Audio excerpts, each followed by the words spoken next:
Hello, xin chào các bạn đã quay trở lại với kênh Amy DIY. Hôm nay thì mình sẽ biến cô đàn búp bê này thành một nhân vật nổi tiếng có tên là Wednesday. Và đây là búp bê Daiso, mình đã từng biến hóa một lần rồi. Hôm nay thì chúng ta sẽ thay đổi một chút xíu về phần trang điểm để giúp cho cô búp bê này giống với nhân vật bé Tư của chúng ta hơn nha.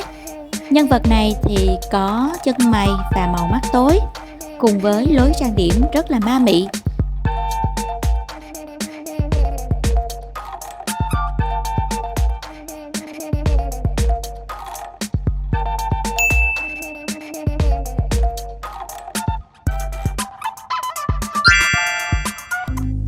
Tiếp theo mình sẽ làm tóc cho búp bê.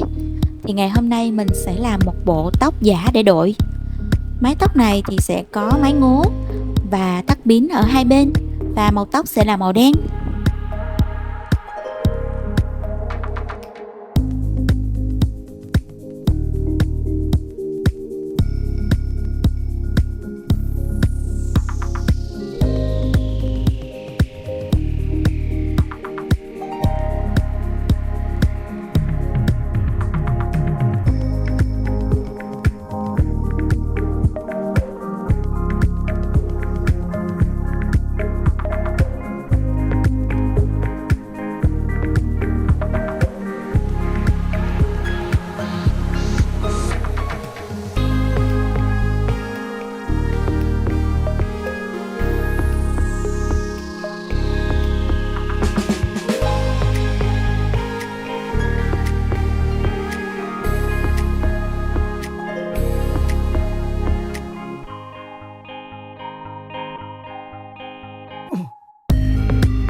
Đến phần trang phục của búp bê ngày hôm nay, mình sẽ may theo bộ trang phục đơn giản mà bé Tư đã mặc trong phim.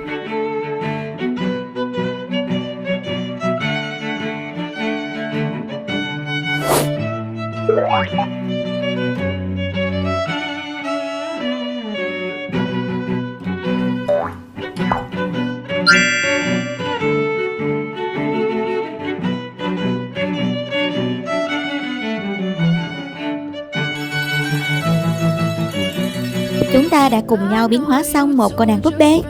Giờ thì hãy cùng mình làm một căn phòng nhỏ nha. Căn phòng này thì là do mình tự chế, chứ không phải là một căn phòng trong phim đâu nha các bạn. Nào hãy cùng mình làm.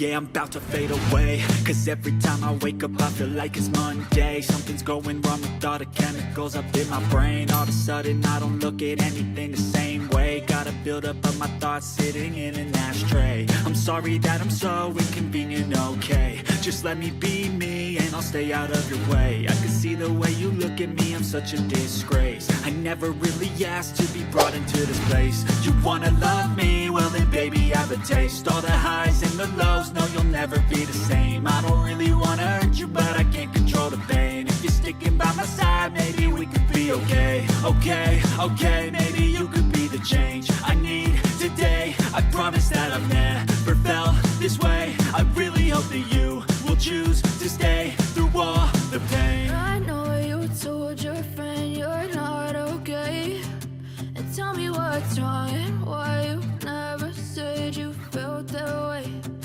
Guess you're trying to stay strong and fake a smile until I look away. But I've known you too long, it hurts to watch your blue eyes fade to gray as you fade away. As you fade away.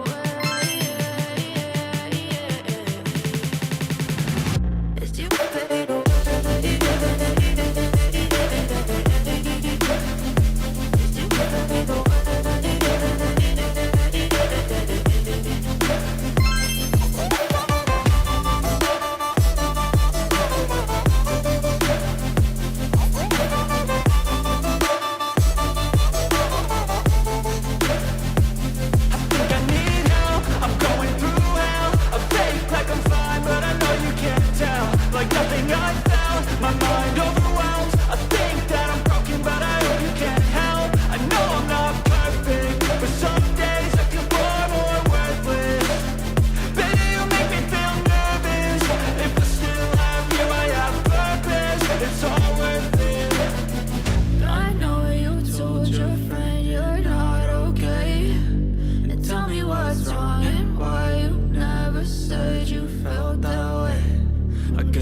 to stay strong and fake a smile until I look away. But I've known you too long, it hurts to watch your blue eyes fade to gray as you fade away. As you fade away. As you fade away.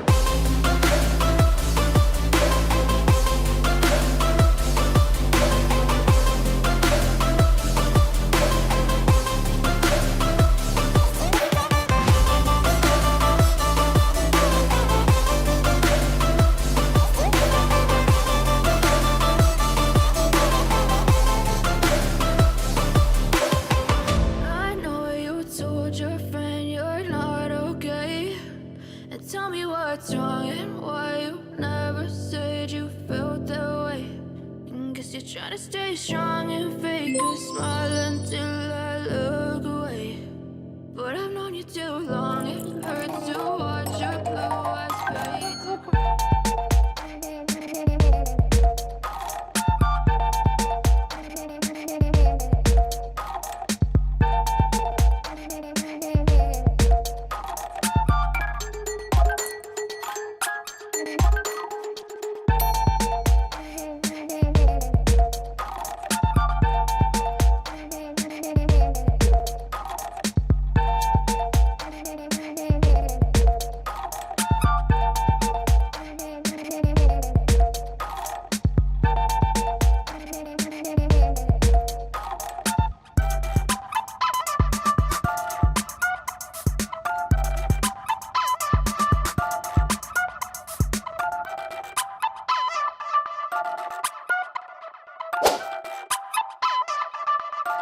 Cuối cùng thì mình đã biến hóa được một cô nàng búp bê và làm cho cô ấy một căn phòng thu nhỏ rất là phù hợp rồi.